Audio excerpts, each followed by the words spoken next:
Good morning students, welcome to viewing and online classes. Today we will start the chapter number 3 for NCERT book. Okay, आपको पता है कि आपकी book जो है वो NCERT है मैथ्स की। तो इसका जो 13 चैप्टर है NCERT बुक का डायरेक्ट एंड इनवर्स प्रोपोर्शन है। तो वो करने से पहले हम इसकी इंट्रोडक्शन करते हैं। इंट्रोडक्शन करने से पहले हम पढ़ते हैं डायरेक्ट प्रोपोर्शन क्या होता है। ओके, सो सबसे पहले हम डायरेक्ट की बात करते हैं। डायरेक्ट प्रोपोर्शन,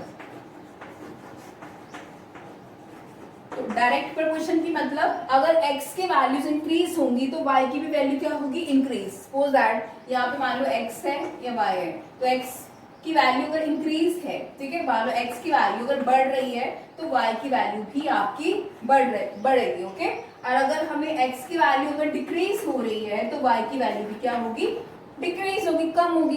तो एग्जाम्पल के थ्रू समझते हैं। तो एग्जाम्पल लेती हूँ, चलो यहाँ पे टाइम ले लेते हैं और यहाँ पे ले लेते हैं डिस्टेंस ले लेते हैं।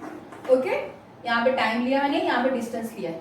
अगर 10 मिनट्स में 1 किलोमीटर डिस्टेंस तय होता है तो 20 मिनट्स में कितना होगा उसका, 2 किलोमीटर। ओके, 30 मिनट्स में दैट इज 3 किलोमीटर और 40 मिनट्स में दैट इज 4 किलोमीटर। आपने यहाँ पे क्या देखा कि अगर टाइम 10 मिनट था तो कितना डिस्टेंस तय करा, 1 किलोमीटर का। 20 मिनट्स में कितना हो गया, 2 किलोमीटर। 30 मिनट्स में क्या हो गया, 3 किलोमीटर्स। और 40 मिनट्स में कितना हो गया, 30 मिनट्स में 3 किलोमीटर्स और 40 मिनट्स में कितना हो गया, 4 किलोमीटर। ठीक है, तो अगर इसकी वैल्यू इतनी, इसकी अगर बढ़ रही है तो ये भी बढ़ रहा है ना आपस में। ये सपोज दैट ये x की टाइम को x ले लेते हैं, डिस्टेंस को y ले लेते हैं। अगर x की वैल्यू बढ़ रही है तो y की वैल्यू भी क्या हो रही है, बढ़ रही है। ठीक है, और इनकी जो रेशियो है वो सेम आनी चाहिए। जैसे मैं करती हूँ x अपॉन वाई, ये x की वैल्यू चाहिए, x अपॉन वाई करती हूँ मैं, x अपॉन वाई। ठीक है, तो x कितना है 10 और y कितना है 1, तो ये कितना हुआ 10।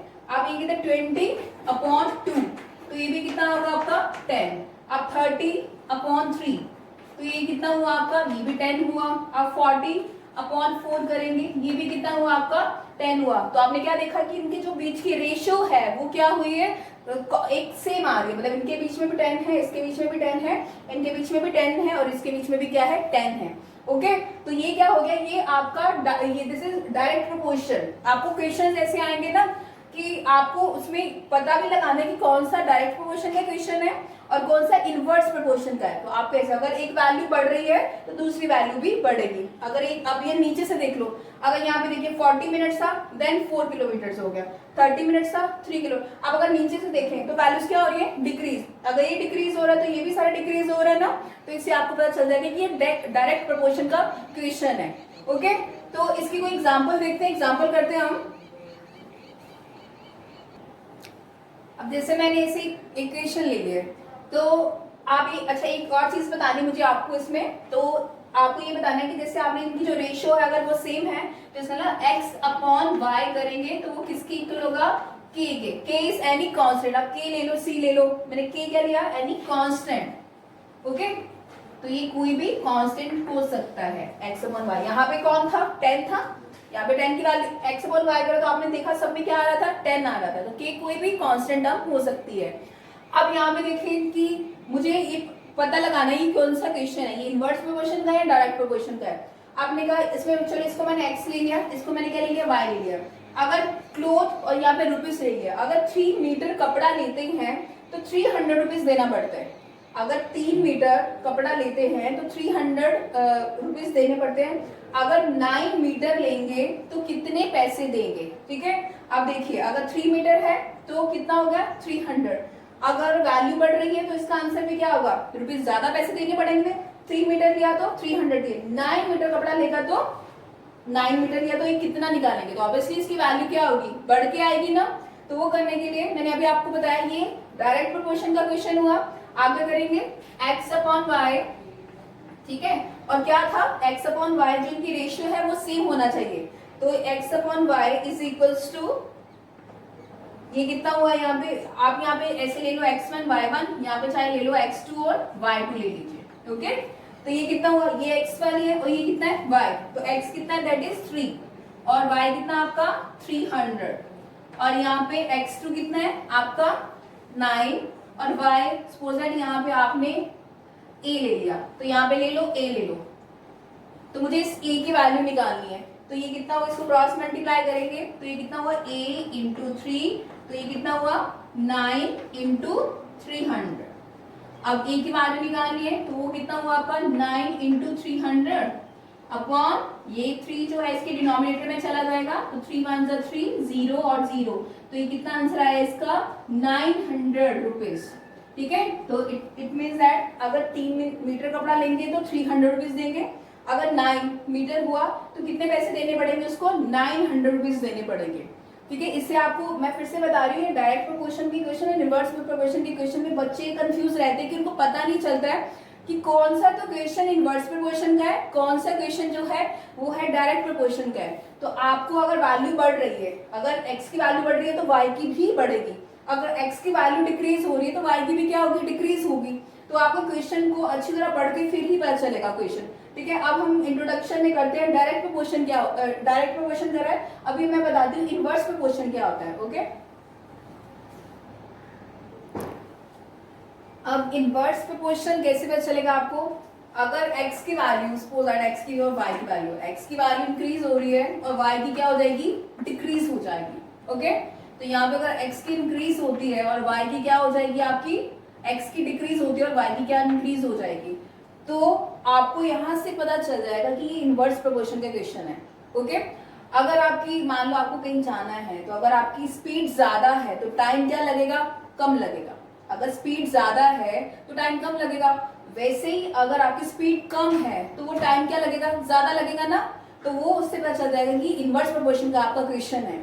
तो मैंने एग्जांपल लिया है, तो मान लीजिए कि मेरे पास 20 पेन है, टोटल 20 पेन है, तो मेरे को 20 ही बच्चों में डिवाइड करने हैं 20 पेन। मेरे को टोटल पेन है 20, टोटल 20 पेन है। अगर मुझे सपोज दैट यहाँ पे 20 है, ओके 20 बच्चे हैं, तो मुझे पेन डिवाइड करने होंगे बीच में, तो सब बच्चे को एक एक ही पेन मिलेगा ना। 20 पेन है तो 20 बच्चों में अगर मुझे डिवाइड करने हैं तो मुझे सब बच्चों को कितने पास पेन जाएंगे, सिर्फ एक पेन जाएगा, 1। फिर अगर यहाँ 10 बच्चे हो गए, 10 बच्चे हैं, तो फिर सब बच्चे के पास कितने पेन जाएंगे, 2 पेन जाएंगे, 2 पेन चले गए। अगर 5 बच्चे हों तो 5 बच्चों के पास कितने पेन जाएंगे, सबके पास जाएंगे 4 पेन जाएंगे। ओके, अगर मान लो 2 बच्चे हैं तो 2 बच्चे के पास पेन 20 है, ओके 2 बच्चे हैं तो सबके पास कितने पेन जाएंगे, 10 पेन जाएंगे। अगर एक ही बच्चा है तो उसके पास कितने पेन जाएंगे, पूरे के पूरे 20। ओके, एग्जाम्पल्स इंट्रोडक्शन वीडियो हमेशा ध्यान से देखा करो, क्योंकि इंट्रोडक्शन देने के बाद ही मैं चैप्टर शुरू करवाती हूँ आपको, क्योंकि जो भी इंट्रोडक्शन में होता है मैं पहले पूरा बताती हूँ कि ये इंट्रोडक्शन में है, ये हमें चैप्टर में पढ़ना है। तो फिर देखिए यहाँ पे चिल्ड्रन 20 थे तो एक एक पेन मिल गया, अगर 10 बच्चे थे 2 पेन मिल गए, ये 5 बच्चे रह गए तो 4 मिल गया। आप क्या देख रहे हो, एक की वैल्यू इंक्रीज हो रही है और एक की वैल्यू क्या हो रही है, डिक्रीज हो रही है। ओके, तो इससे आपको पता चल जाएगा कि ये इनवर्स प्रोपोर्शन का क्वेश्चन है आपका। क्लियर है? तो अगर हमें और भी कोई एग्जांपल्स लेनी हो तो मान लीजिए यहाँ पे कोई भी डिस्टेंस ले लेते हैं और यहाँ पे टाइम ले लेते हैं। और एक और बात बतानी है मैंने आपको इसमें, अच्छा ये तो लिख लिया कि अब यहाँ पे देखिए 20 into 1 20, 10 into 2 20, 5 into 4 20, 2 into 10 20, 1 into 20 20। तो इसका मतलब क्या है, ये x की वैल्यू मान लेते हैं, ये y है, तो अगर आप x इंटू वाई करते हो तो वो सबका सेम ही आ रहा है। ठीक है, तो इसको भी किसके इक्वल कर देंगे, k के। तो इनवर्स का ये फॉर्मूलाज हैं, ये आपको याद रखने हैं। इनवर्स प्रोपोर्शन में क्या है, x into Y is equal to k, और डायरेक्ट प्रोपोर्शन में क्या था, x upon Y is equal to k। Okay, तो k is any constant, k क्या है, कोई भी कांस्टेंट। या पहले क्वेश्चन में कांस्टेंट क्या आ रहा था आपका 10। कांस्टेंट क्या होता है, जिसकी वैल्यू हम चेंज नहीं कर सकते हैं। अगर 1 है तो 1 ही रहेगा, 2 है तो 2 ही रहेगा, 10 है 20 है 30, कितना वो वैल्यू जिसकी भी हम चेंज नहीं कर सकते तो उसको हम कांस्टेंट कहते हैं। तो यहाँ पे कितना आ रहा है, सबकी वैल्यू 20 आ रही है, तो यहाँ पे कांस्टेंट आपका 20 होगा।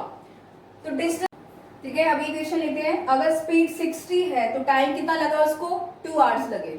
अभी इससे पहले मैंने एग्जांपल में समझाया भी है, अगर स्पीड उसकी कम है तो टाइम क्या लगेगा, ज्यादा लगेगा। अगर एकदम से स्पीड ज्यादा हो गई तो टाइम क्या लगेगा, कम लगेगा। तो ये कैसे पता चलेगा, ये कौन सा क्वेश्चन हुआ, फिर ये इनवर्स प्रोपोर्शन का फॉर्मूला हुआ। तो इनवर्स प्रोपोर्शन में क्या आएगा, x1 that is this one, x into y is equals to k। तो यहाँ पे क्या है, यहाँ पे x1 this is y1 this is x2 this is y2, ये वाली वैल्यू निकालनी है। अब मान लीजिए इसको a ले लेते हैं, वो निकालने के लिए मैं क्या करूंगी, यहाँ पे 60 into 2 is equals to 80 into a हो जाएगा। तो a के वैल्यू निकालनी है मुझे, ये कितना हुआ 60 into 2 और ये अपॉन में 80 चला जाएगा। तो a की वैल्यू निकालने के लिए इसको इससे कैंसिल कर देंगे, 2 1 जा 2, 2 4 जा 8, 2 2 जा 4, 2 3 जा 6। तो ये a की वैल्यू कितनी आ गई आपकी, दैट इज 3/2 आवर्स। ठीक है, तो अगर इसको मिक्स फ्रैक्शन में करना है तो आप ऐसे भी बता सकते हैं, जैसे 3/2 है, 3/2 दैट इज 2 1 जा 2 1। ओके, तो इसको ऐसे लिखो आप, ये 2 यहाँ पे आएगा, यहाँ पे 1 आ जाएगा और यहाँ पे भी 1 आएगा। ठीक है, उसको 1.5 घंटा लग जाएगा वहां पे, इतना 1 आवर्स। ठीक है, 1/2 आवर्स। ठीक है, इसको 1.5 घंटा लगेगा वहां पे पहुंचने। पहले अगर 60 अगर स्पीड कम थी तो टाइम ज्यादा लग रहा था, अगर स्पीड 80 हो गई तो आधा घंटा उसका कम हो गया। ओके, तो ये ऐसे पता चलता है कि इनवर्स प्रोपोर्शन के क्वेश्चन और डायरेक्ट प्रोपोर्शन के क्वेश्चंस का। मैं बच्चे बहुत ही कंफ्यूज रहते हैं इन क्वेश्चंस में, और वो इनवर्स का क्वेश्चन होता है वो डायरेक्ट में कराते हैं, डायरेक्ट प्रोपोर्शन का क्वेश्चन होता है वो इनवर्स में कराते हैं।